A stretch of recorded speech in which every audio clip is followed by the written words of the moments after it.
OpenAI ناوية تعمل محرك بحث جديد تنافس بيه جوجل، وبعد الخبر ده شركة ألفابت التابعة لجوجل والمسؤولة عن تطوير الذكاء الصناعي خسرت 2% من قيمتها، وOpenAI رفضت التعليق لحد ما الموضوع انتشر في الصحف، وساعتها طلعت وكذبت الخبر. وبعديها سام مؤسس شركة OpenAI قال على موقع إكس إننا اللي ناويين عليه الفترة اللي جاية مش هيكون GPT-5 ولا حتى محرك بحث زي ما كتير بيقول، ولكن احنا شغالين على شوية حاجات جديدة الناس هتحبها وتعتبر شيء خيالي بالنسبة لي. وللوهلة الأولى تحس إن موضوع الإشاعة بتاعت OpenAI كانت مقصودة، لأنها حصلت في وقت حرج جدا قبل يوم من المؤتمر السنوي لجوجل I/O واللي بتعلن فيه عن آخر متوصلات ليه في الذكاء الصناعي، وبعديها بكام يوم أعلنوا عن التحديثات واللي طلعت في الآخر أداة جديدة شبيهة بشات جي بي تي، ولكن بتشتغل بالأوامر الصوتية بدلا من الكتابة. والشيء الملفت إنه بيقول إنه بيقدر يعالج التوتر والقلق وبيتفاعل مع الإنسان بطريقة أفضل، وشوية حاجات تانية لطيفة برضه، وممكن نبقى نتكلم عنها في حكاية تانية بعدين، لأن حكاية النهاردة عن إيه اللي يخلي الشركات دي تتخانق على دمج الذكاء الصناعي في محركات البحث،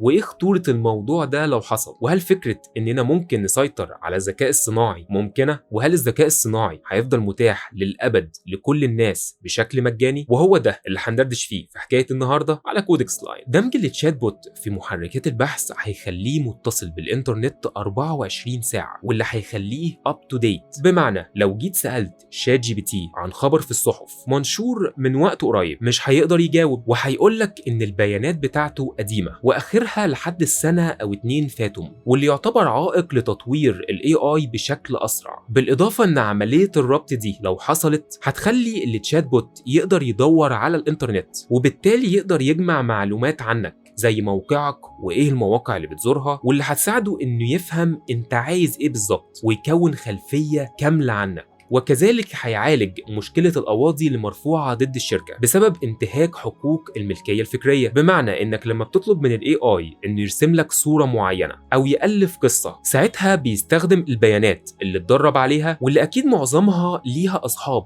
خايفين ان افكارهم تتسرق. ولكن في حالة الدمج مع محركات البحث ال AI هيقدر يرفق مع كل حاجة بيديها لك المصدر والحقوق الفكرية بتاعته وجايبها منين، وبالتالي المسؤولية هتبقى عند الشخص اللي ناوي يستخدمها. على الرغم من شركة OpenAI تعتبر الأشهر في الذكاء الصناعي وتمتلك أسرع تشات بوت في العالم، ووصل عدد المستخدمين النشطين إلى 100 مليون مستخدم في وقت قصير منذ تأسيسها عام 2022، ولكن على سنة 23 فقدت كتير من مصداقيتها بعد دمج خاصية الذكاء الصناعي وموديل GPT-4 في محرك البحث بينج. ومن هنا يجي سؤال، هل محركات البحث اللي بتعتمد على الذكاء الصناعي آمنة؟ وهل في إمكانية إنهم يسيطروا على الذكاء الصناعي؟ في فبراير 2023 وبعد ما شركة مايكروسوفت أعلنت عن دمج خاصية الذكاء الصناعي في محرك البحث بينج، واللي كان شيء جديد وغريب لناس كتير ساعتها، وكان من ضمنهم واحد ألماني عنده 23 سنة قدر يحتال على التشات بوت وخلاه يديله معلومات سرية عن الطريقة اللي بيشتغل بيها والقواعد اللي المفروض ما يتخطاهاش، واللي محددة من قبل مبرمجين التشات بوت وكذلك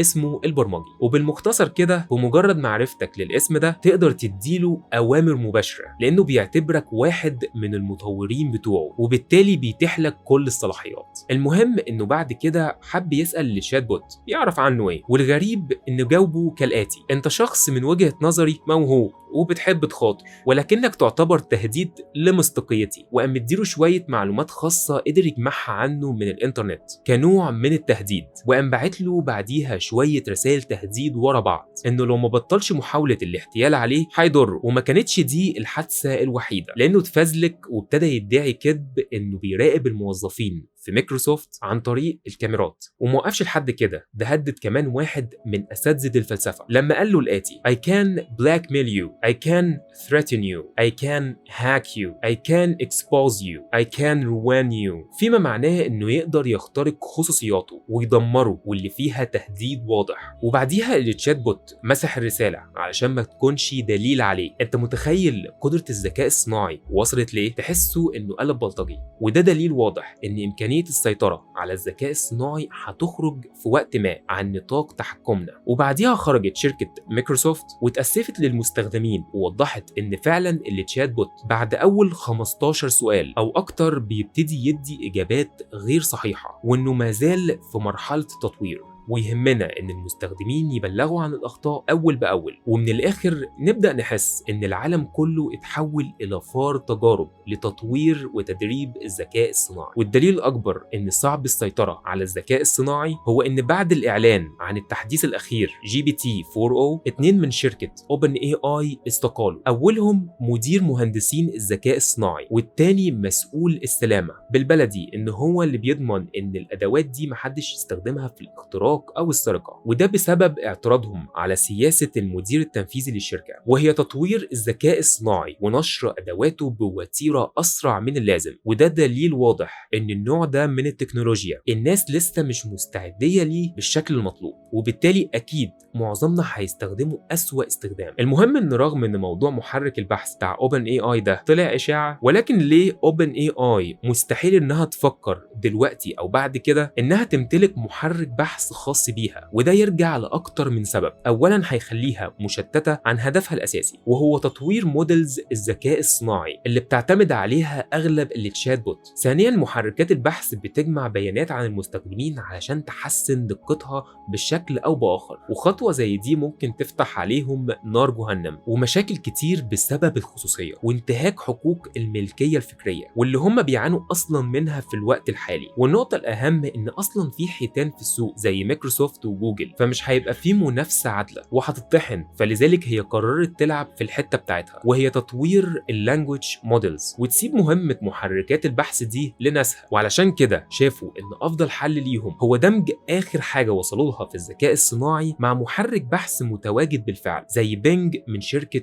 مايكروسوفت. ده غير إن مايكروسوفت أساسا شريك في الشركة. والسؤال المهم فعلا واللي بيمس أغلبنا، هل خاصية الذكاء الصناعي هتفضل مجانية؟ ما اظنش، لانك هتلاحظ ان في الفترة الأخيرة اتحولت معظم الشركات اللي كانت هدفها الأول هي تقديم خدمة الذكاء الصناعي بشكل مجاني للمستخدمين إلى الخدمات المدفوعة وبسعر مش رخيص لأغلب الدول النامية. وده بيحصل كتير مع أي منتجات جديدة بتخش السوق، بيديك في الأول فترة تجريبية علشان يصلح الأخطاء ويفهم احتياجات المستخدمين ويخليك ما تقدرش تستغنى عنه زي المخدرات بالظبط، وبعد كده لازم تدفع لو عايز تكمل. والموضوع ده مش في أدوات الذكاء الصناعي فقط، وأوضح مثال دلوقتي هي الأداة الجديدة بتاعة OpenAI واللي أعلنت عنها قريب GPT-4o، وقالت إنها مجانية، ولكن كالعادة زيها زي شات جي بي تي شوية على ما يضمنوا إن الناس حبتها وابتدوا يعتمدوا عليها بشكل أساسي، وتم إصلاح أغلب الأخطاء واحتمال كبير تقلب بفلوس بعد كده. ولذلك على الأقل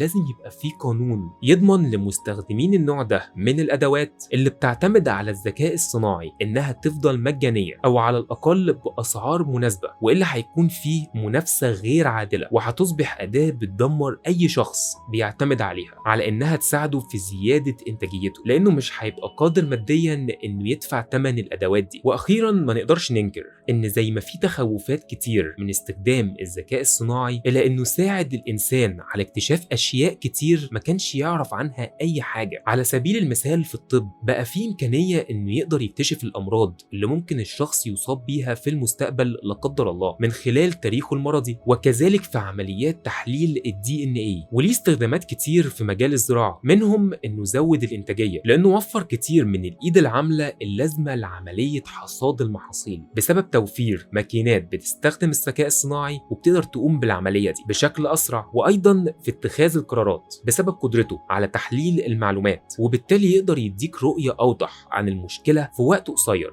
وعند دمجه في محركات البحث هيخلي النتائج أكثر دقة. والشيء المثير للاهتمام فعلا إنه مش بيدي نتائج البحث فقط ويسيبك أنت تدور زي ما كان بيحصل زمان، ولكن ده بيقدم لك ملخص عن محتوى كل صفحة من اللي ظهرت لك في النتيجة، بالإضافة إنك تقدر تناقشه في المعلومات دي، وبالتالي هيوفر عليك وقت ومجهود. ولحد هنا خلصت حكايتنا، واشوفكم في الحكاية اللي جاية على كودكس لاين، والسلام عليكم.